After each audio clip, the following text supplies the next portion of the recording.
hormati Kepala Desa Sumarani yang berada dan Kepala Desa Misi dan Dana Pulau Indah, dan yang saya hormati para narasumber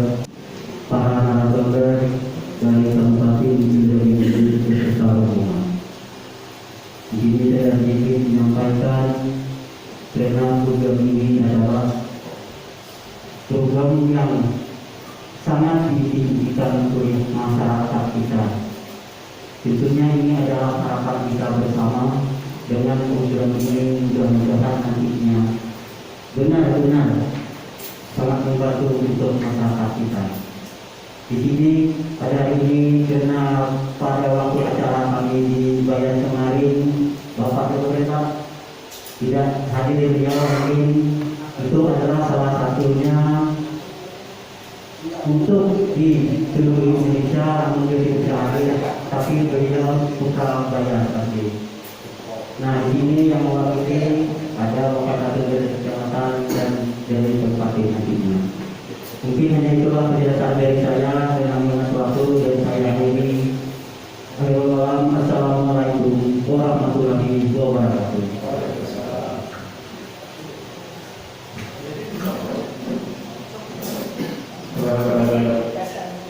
Untuk selanjutnya mungkin dari penyampaian dari Wakil Ketua dari Kecamatan.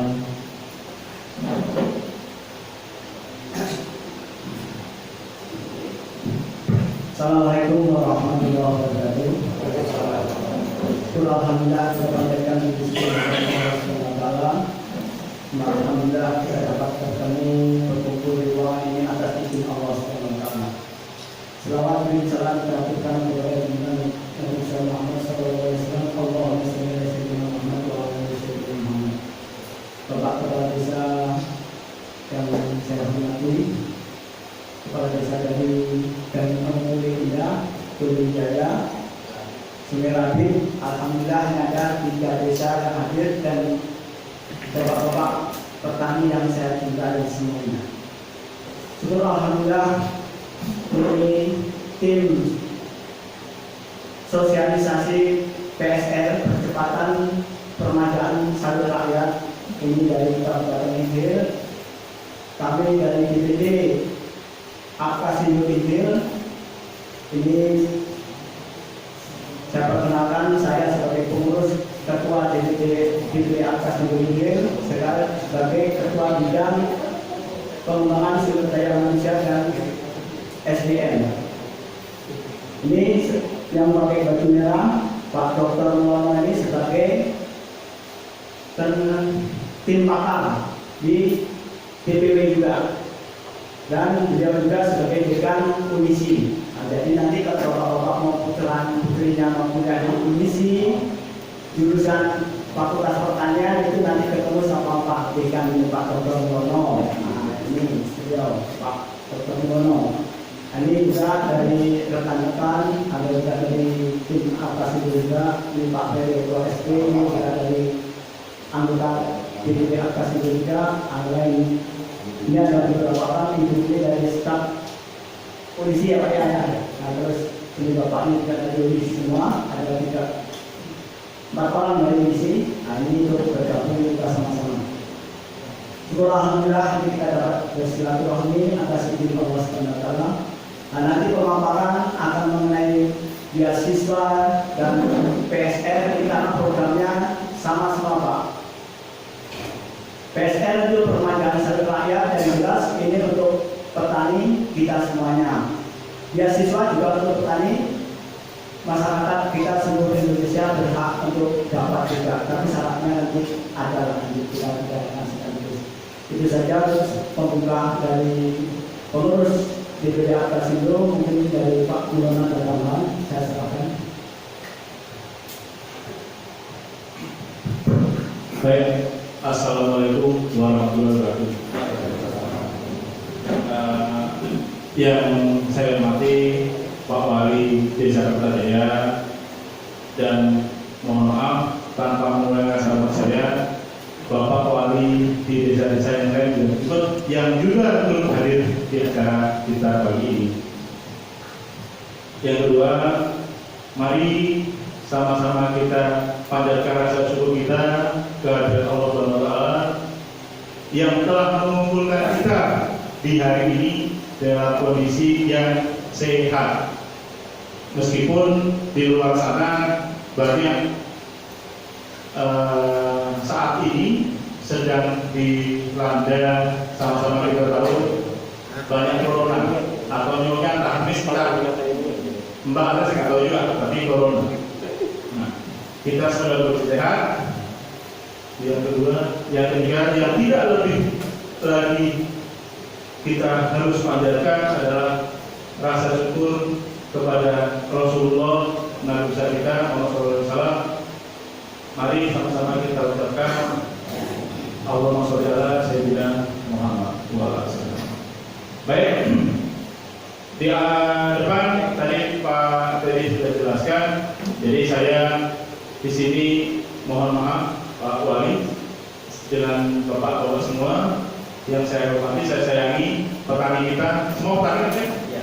Oke, petani dan kebun. Saya di satu sisi kalau dibelah begitu, yang sebelah dengan Kasido, yang sebelah komisi. Nah, dengan Kasido saya membawa rombongan dari Kasido yang sudah direkam Pak Teddy.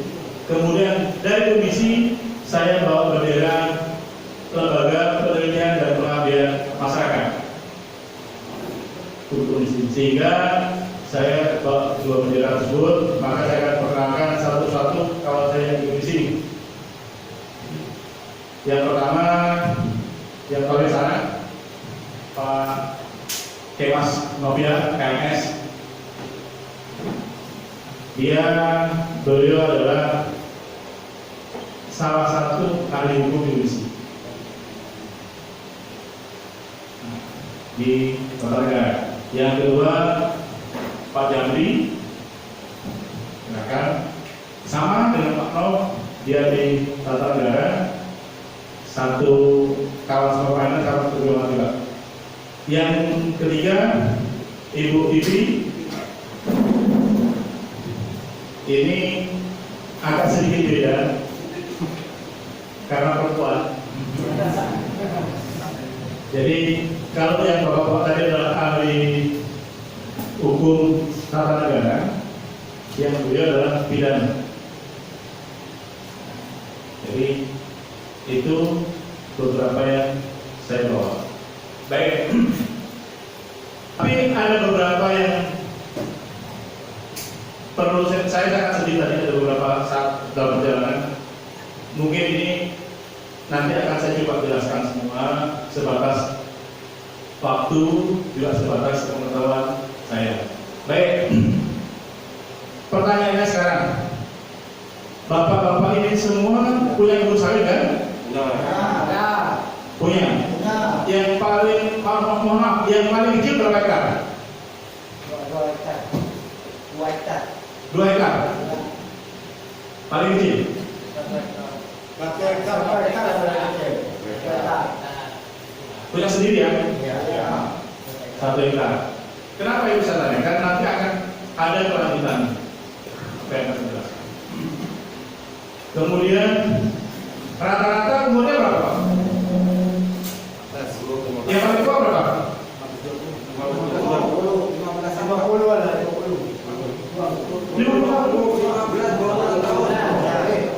tahun pertama sawit di Kertajaya ini Pak dimulai rata-rata 99 sampai tahun 2000 Pak. Jadi sekitar 20 tahunan. 20 tahun. Oke, 20 tahun. Kalau boleh tahu yang 20 tahun produksinya berapa? Pak, paling 1 hektar itu 5 pikul, 3 pikul. Kadarnya gimana?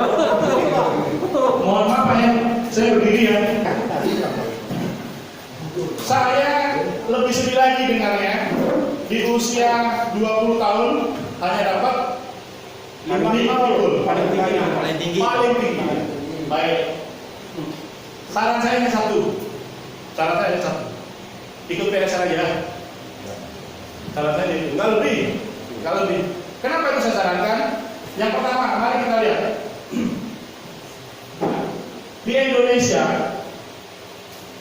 Awalnya itu ada 7 komoditi, Pak. Nih. Inilah yang membantu dan menopang APBN di Indonesia. Penjualan ini. Tetapi sekarang saat ini hanya kelapa sawit termasuk punya Bapak. Nah, kondisi yang menjadikan komoditi utama, maka pemerintah mencoba menginventaris atau mendata berapa sih sebenarnya yang punya sawit perusahaan, berapa yang punya sawit swadaya, dan berapa yang punya plasma. Ini mempunyai potensi, sehingga dia sebagai nomor 1 tadi. Dia semuanya ini nggak perlu kita bahas, Pak. Oke, inilah yang perlu kita bahas. Jadi sebenarnya punya rakyat dengan swasta itu bisa punya rakyat.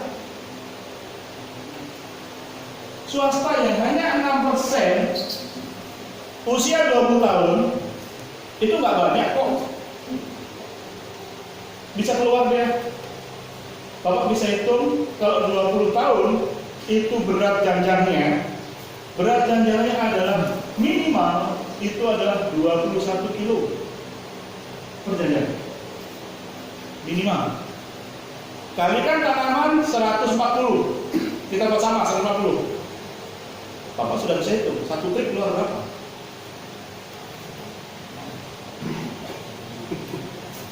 Apa yang masalah di situ? Nanti akan kita bahas. Sekarang yang saya akan coba buka adalah PSR-nya. Itu secara budayanya. Kemudian, nih, punya Bapak itu saja kurang.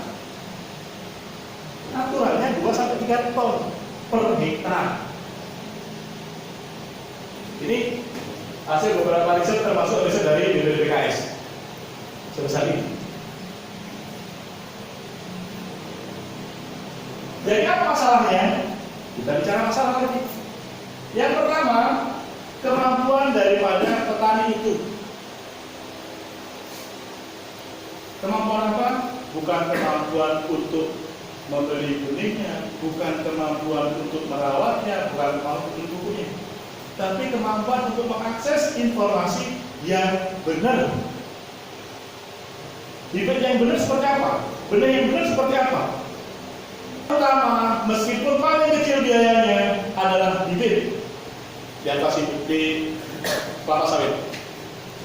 Kalau bapak bibitnya nggak benar, tidak benar itu bukan berarti jadi bibit klasik, tidak. Bibit sawit juga, tapi sawit dari mana? Nah, yang hasilnya dia akan mengecewakan. Ini yang kedua, kelembagaannya. Apakah bapak sudah ada kelompok tani kebun? Adakah kelompok tani kebun? Kalau nggak ada, kita buat, Pak. Yuk kita buat. Sehingga Pak, karena dalam posisi kelembagaan ini, maka pemerintah membuatlah di 2016 ya Pak, terutama Kementerian Kabupaten Hills membentuk asosiasi petani kelapa sawit. Sehingga untuk apa? Untuk melihat, menjembatani informasi dari petani, dari pusat, dari masyarakat pendamping, ataupun dari masyarakat pengadaan ini, pupuk dan segala macam. Sehingga apa? Sehingga sampai ke petani informasi itu benar. Kuncinya adalah akses informasi. Sehingga karena ini semua berakibat pada apa? Produktivitas rendah, karena bibitnya nggak benar, sudah saya jelaskan sendiri, hanya 5 pikul, usia 20 tahun, kemudian akses sumber daya terbatas, kemudian akses pasar terbatas. Kalau bapak-bapak nanti tergabung dengan Akasindo, kemudian ikut PSR, semua akan kita dampingi dari benihnya, dari pola tanamnya, dari pemupukannya, semua akan kita dampingi.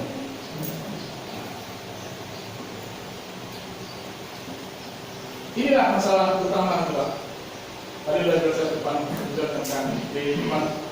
Dan masalah ini Bukan berarti pemerintah tidak tahu Pak. Sehingga karena beliau-beliau di atas tahu, maka dibuatlah kegiatan permajaan sawit rakyat. Oke? Apapun kegiatannya, sawit rakyat itu adalah dari bibit, tanam, kemudian buka lahan bukan berarti hutan, jangan salah. Nanti kalau saya katakan buka lahan, nanti ada hutan di sebelah sana dibuka, tidak. Karena dia prosesnya apa? Penekanan daripada replanting, artinya tanaman-tanaman yang sudah tegak dan tidak punya hasil, itulah yang dibuka, dipotong, dicincang, kemudian dirumpuk dan dibakar, kemudian ditanam. Ini kelanjutannya. Kenapa saya katakan kelanjutannya? Di samping pemerintah berpikir memperbaiki ekonomi masyarakat dengan replanting, pemerintah juga memperbaiki kondisi hak atas tanah. Karena apa?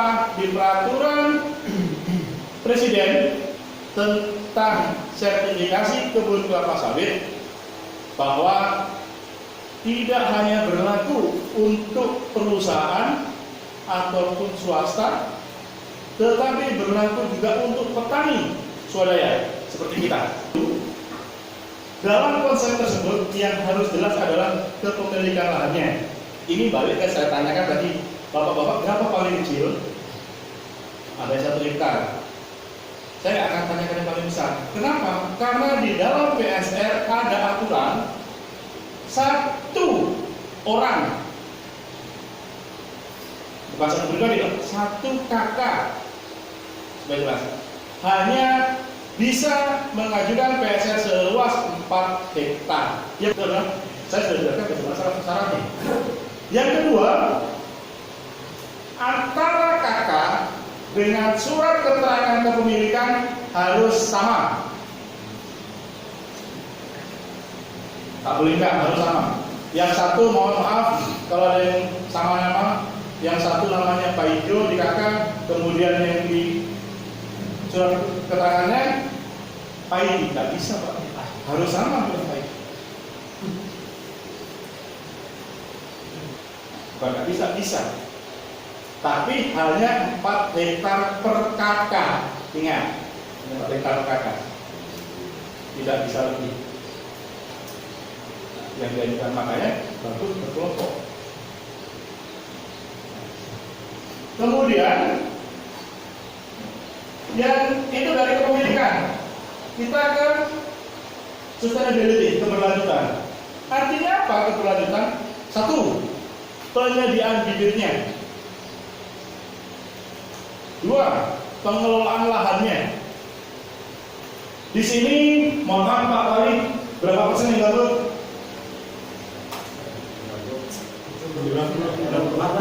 Itu yang tentang lahan.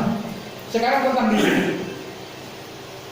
Bibit itu ada dari Sinarmas, ada dari PPKS, ada 3 atau 5 tempat ya, saya lupa. Nah, ada 5 tempat yang dinyatakan sah untuk digunakan di dalam PSN. Kemudian sudah bibit, pupuk juga begitu. Bagaimana tentang panen? Setelah pupuk, perawatan segala macam, hamanya juga Bapak sudah tahu. Kemudian bagaimana pestisidanya? Semua sudah kita berikan, kita dampingi di mana tempat belinya, di mana ini. Nah, itu saya kasih gambaran kesana. Kemudian duit 30 tadi sampai di mana? Kan begitu.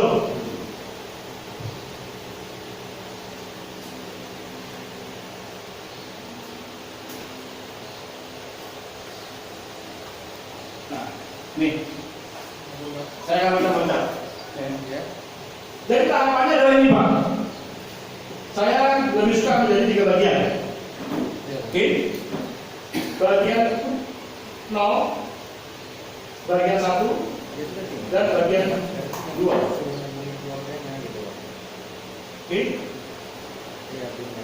Yang menjadi hibah dari DPDPKS yang Bapak tidak harus kembalikan 30 juta tadi beredar adalah di posisi ini. Apa saja kegiatannya? Sosialisasi. Kemudian pengambilan rekaman bekas. Gitu. Kenapa? Karena sekarang berkasnya online, Pak. Tidak lagi Bapak nyiapkan. Bapak siapkan saja aslinya. Nanti dikoordinir di sini siapa, di scan, kemudian dikirim ke kertas, biar Pak Eko atau Pak Teddy. Kalau memang tidak bisa scan ya bawa filenya, bawa berkasnya, Pak Eko tolong di-scan-kan. Nah, kan begitu. Semua serba online. Jadi Bapak tak usah khawatir, semua serba online. Tidak ada lagi istilah lewat meja si A, B, C, enggak. Bapak bisa mainkan sendiri pakai Android, kirim.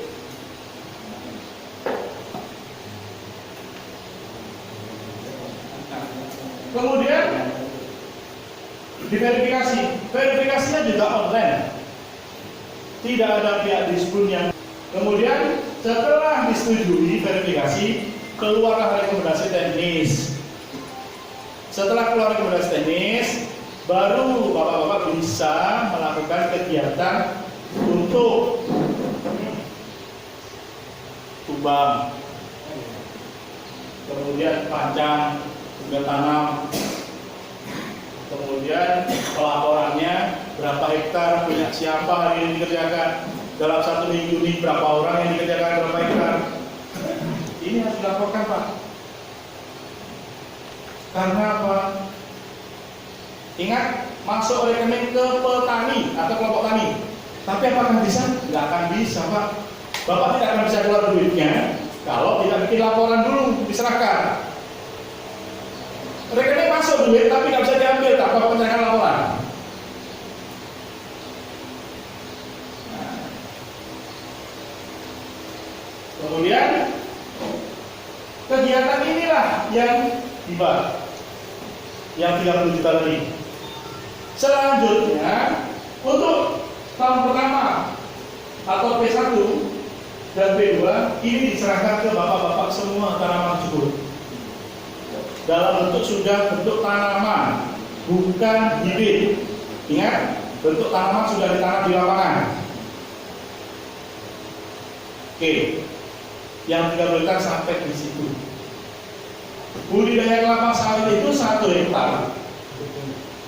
Menurut rekomendasi PPKS berapa juta? Terbaru saya dapat rilisnya antara 55 sampai 65 juta per hektar per tahun.